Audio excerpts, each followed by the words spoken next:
I really, I'm sorry. That's embarrassing and everything, but, let that be a lesson to you. Welcome to MsMojo, and today we're counting down our picks for the top 10 times The Ellen Show went too far. This is like being in jail. Hey, how's he doing? I don't know. I haven't talked to him in a while because we didn't date. Yes, you did. Look at him. He is beautiful, but look at his hair. When are you going to cut that hair? For this list, we're looking at jokes or segments on The Ellen DeGeneres Show that were far more cruel than kind.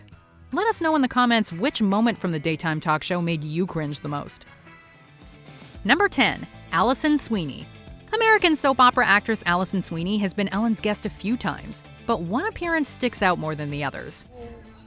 I do not want to lose this game! You're going to. While playing a giant game of Jenga, Sweeney tries to carefully remove a brick near the top of the stack. She's successful, but Ellen takes it upon herself to shove Sweeney into the tower and knock it down.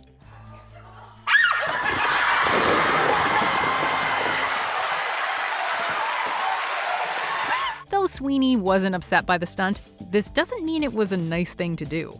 Was the game of Jenga going on for too long? Was Ellen trying to avoid losing so she thought she'd end the game dramatically? Who knows?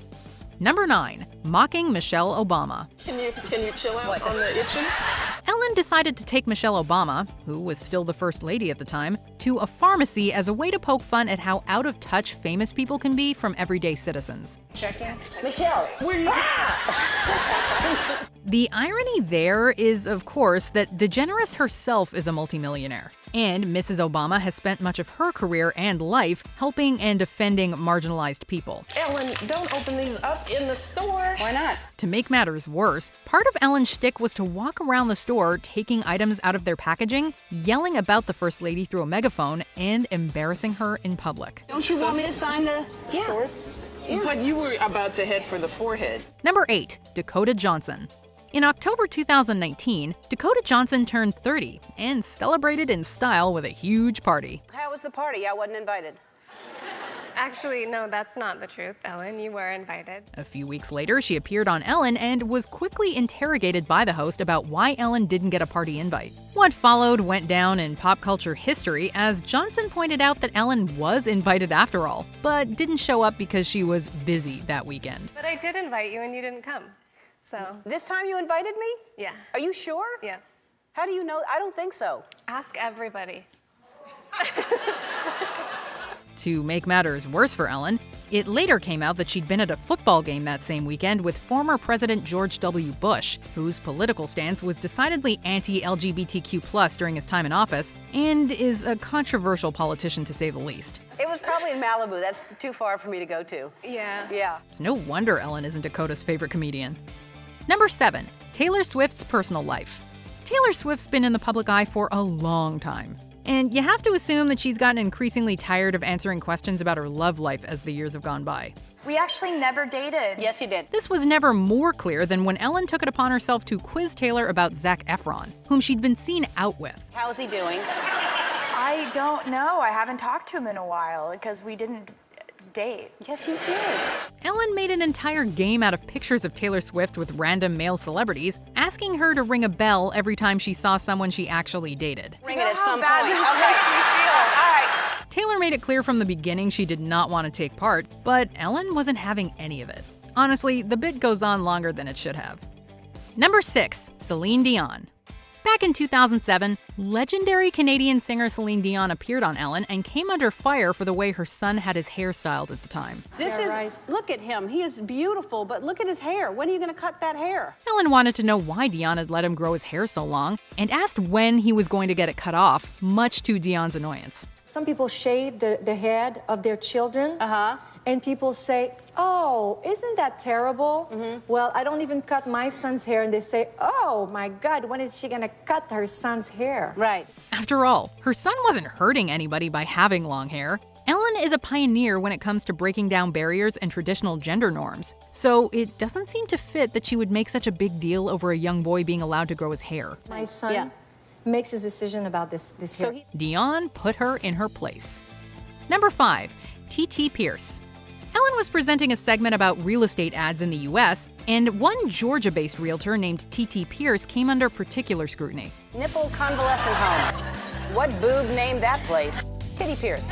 Ellen found it hilarious to mispronounce her name on purpose, making Pierce the butt of many jokes. Pierce later sued Ellen for the distress caused by the segment, saying in all her life nobody had ever mispronounced her name like that. Pierce also wanted compensation for the many prank calls she received from Ellen viewers because the show did not hide her contact information. Pierce ended up losing the lawsuit, but it does seem irresponsible that they showed her cell phone number on national TV.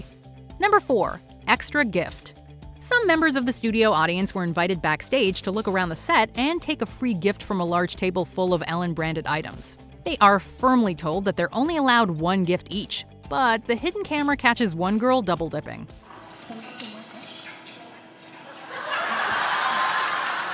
And what was the reason she committed this heinous crime? All right. Hi. She wanted to take something back for her sister who couldn't be there. A lot of people's sisters couldn't come. Though this is a perfectly understandable reason, she's publicly humiliated by Ellen, who insists she should have stuck to the limit. I really, I'm sorry. That's embarrassing and everything, but, let that be a lesson to you. Then she's brought up to sit in Ellen jail, all because she tried to do something nice for her family. Number 3. Prison joke. During the COVID-19 lockdown in 2020, Ellen had to stop filming in studio. We're all stuck here. I want to help take your mind off everything. The show was recorded from inside Ellen's house with no studio audience to laugh her jokes, and very few staff members to tell her that she might have said something that people would find offensive. That's probably how this joke slipped through the cracks, where Ellen compares being isolated in her giant mansion with her wife and dog to being in jail. One thing that I've learned from being in quarantine is that people, this is like being in jail. Remarkably, this wasn't the only thing Ellen was criticized about during the quarantine. It also came out that the show's staff members took enormous pay cuts, leaving them struggling during the global pandemic. Number 2. Nicki Minaj parody. Though it never aired, in 2015, Nicki Minaj struck a deal with ABC Family to make a TV show about her early life in New York. Nicki Minaj, come down here right now! Upon hearing the news, Ellen was quick to produce a small sketch making fun of the idea, saying it was a sneak preview. The sketch itself showed a young Nicki and her parents, all sporting giant fake butts, and accidentally knocking their furniture over. Nicki, did you remember to take Buddy out for a walk? Yes. The sketch was slammed for its offensive and tasteless jokes about Minaj's body, not to mention the fact that many viewers thought it was racist. They have big butts. Before we continue, be sure to subscribe to our channel and ring the bell to get notified about our latest videos. You have the option to be notified for occasional videos or all of them. If you're on your phone, make sure you go into your settings and switch on notifications. Number 1. Mariah Carey. In 2008, Ellen took it upon herself to get the scoop on whether Mariah Carey was pregnant. People are saying that that you're pregnant. There's rumors. Don't discuss that. She asked her repeatedly and then brought out some glasses of champagne, insisting that Carey would have a drink if she wasn't really expecting. Yeah, you want to taste it? I can't believe you did this to me, Ellen. What?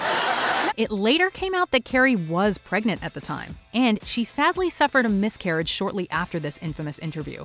Let's toast to you not being pregnant. If you're not pregnant, then we should. My goodness. Because of Ellen's behavior forcing her into an early implied pregnancy announcement, Carey had to address the miscarriage in the press later on. It's a deeply traumatic thing to go through. To be forced to do so in the public eye makes it that much harder. Do you agree with our picks? Check out this other recent clip from MsMojo. And be sure to subscribe and ring the bell to be notified about our latest videos.